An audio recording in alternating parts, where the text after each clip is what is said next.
August of 2003.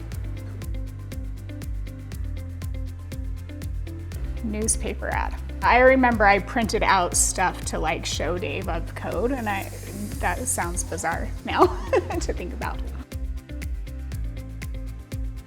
I met Dave at the door and we walked in together and chit-chatted, and then I remember he had me, I believe, sit with Liz Bunce, and she was showing me Yardi and all the different things, and I remember thinking, I am so bored. I got to get into code.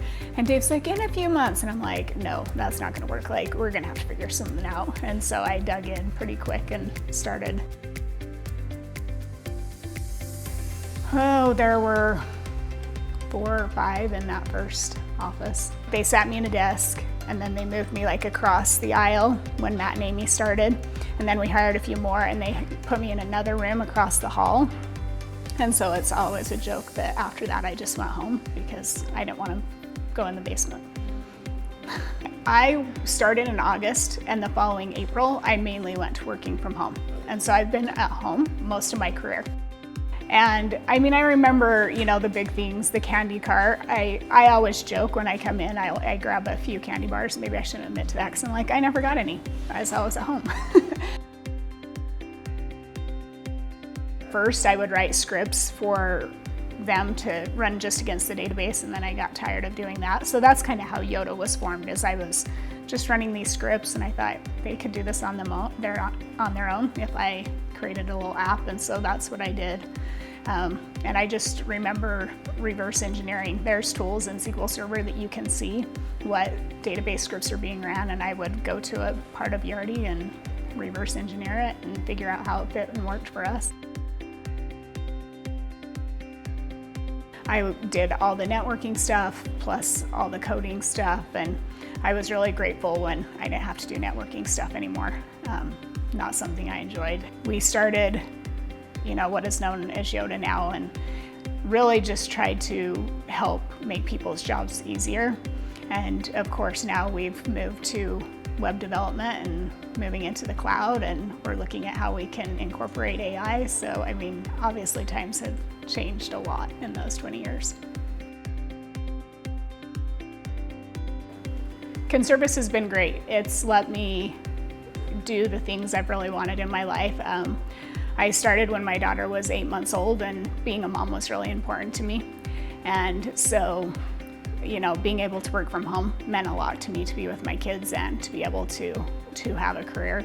Dave, he was all about innovation and letting people try new things. And so we were able to learn and grow our career a lot of however we wanted to, really. The people, hands down. I mean, Dave was awesome. I loved working with Dave. In fact, I can remember going on a trip with him and saying, when you leave, that's when I will. So I'm glad I stayed, but I really cannot imagine doing it here without Dave, but I've loved it. It's funny, I just feel like another person. When people try and make a big deal of it, I always laugh. I'm like, yep, I came to work every single day. Like, there's nothing special about that to me. I mean, I love it, or I wouldn't have stayed, but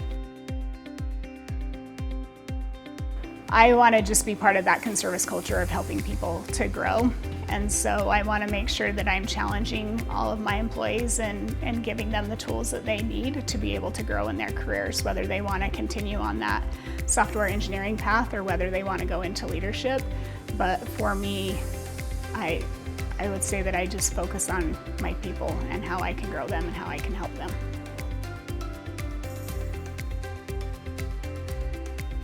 I think I would just encourage people to get in and learn the processes and give us a chance. Sometimes I think it's hard and frustrating, but the more you get into it, I think most people like it, and I think it shows in our numbers and the people that stay. I'm really excited to see how AI will change things.